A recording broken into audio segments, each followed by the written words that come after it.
Hello, Music 158A. Today I'm going to show you my final project, a voice transcriber.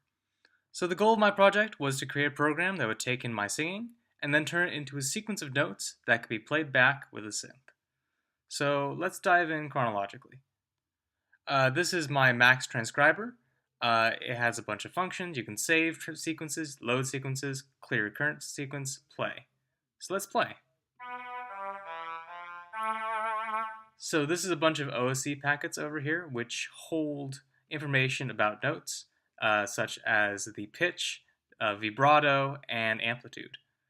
If we look at the code here, essentially what we do is we just use this analyzer object here in order to get information about the audio currently, put that into an OSC packet, and send it off to the accumulator, which basically outputs a list of all the packets that it's ever received using recursion here, red line.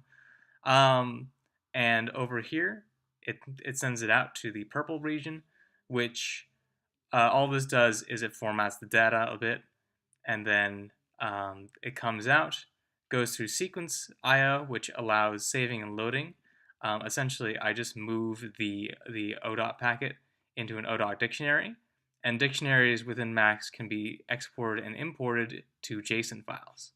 Then after that, it goes to the player, which takes in the list of OSC notes, separates it into its constituent OSC packets, shoots those all off at once, and over here, it just uses the time tags within all the OSC packets in order to schedule them to be played at certain times, and then it translates the sent OSC packets to MIDI, which gets output through the MIDI output.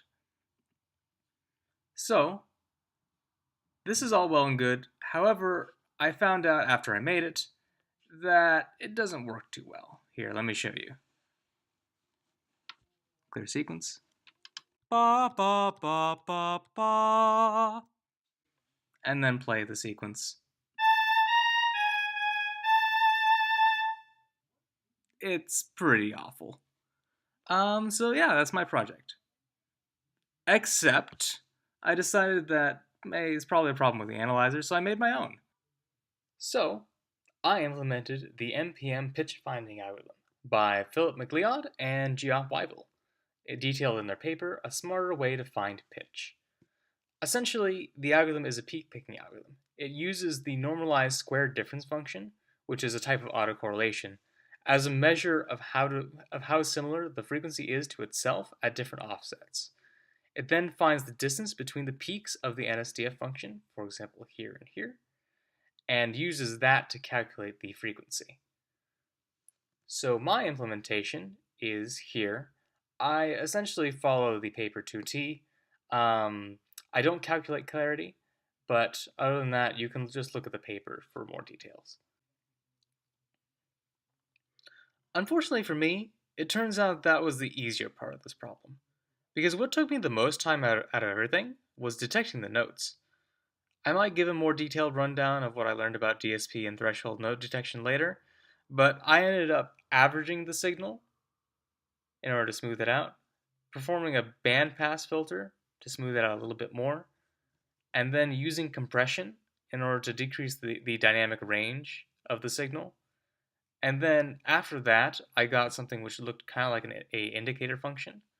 So I use a threshold method in order to detect the rising and falling edges, in order to get the intervals of the notes, and then after that I use MPM within those intervals in order to get the pitch.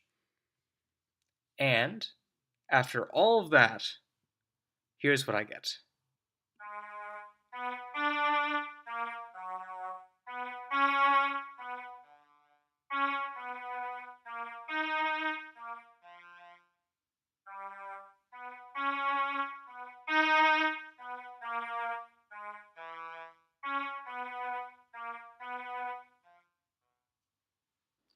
So overall, it's not perfect.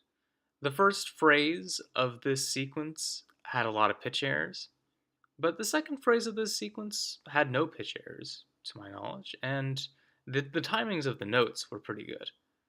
A bigger problem is that This transcriber does not allow you to hum because it requires breaks in amplitude between your notes. I'm interested next semester in taking a machine learning class and applying that to this.